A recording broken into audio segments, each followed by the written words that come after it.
that I think is complicated for my students, but I really like the complication is when they have to follow a narrative that's in three different points of view over time. So the plot is moving forward in these three parallel there are three kids, so the parallel is they've all experienced things, but the point of view shifts how you understand the plot, Mhm. right? That's pretty complex because I know when I teach a novel with one narrator, one narrative voice that start to finish, it is easier to follow. So my students will Mhm. get caught in who's who. But I also think that the other important thing that it's reflecting in our society is that how do you listen to someone who has a very different point of view than you?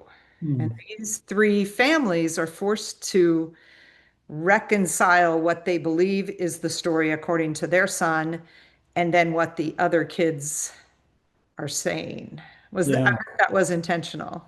Yeah, I mean, what you began with is, I think, the spot on point, right? Which is we we all know, right? Something happens, especially in a high school context, and there's just all of these echoes, right? All of these voices that are certain they know exactly what happened in there, right? So, first of all, to your question about point of view, right? Which is, in some ways, it is a stylistic decision.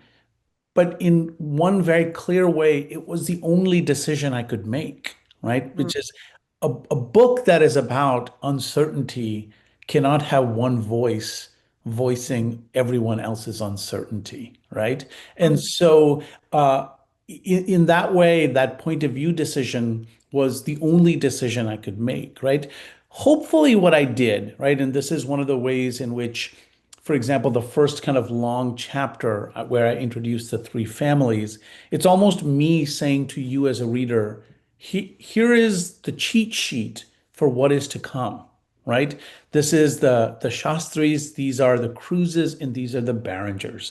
And I will do my best to signal when I'm moving into a different point of view, right? But it's mm, almost as if once they know that bit, right?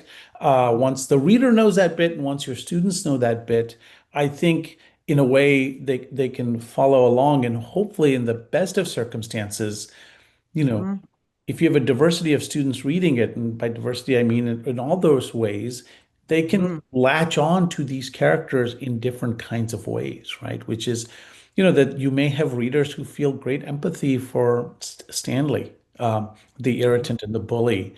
You may have readers who feel great empathy for Diego and what Diego is going through, right? And so that felt for me like the thing that I needed to do to make this book tick.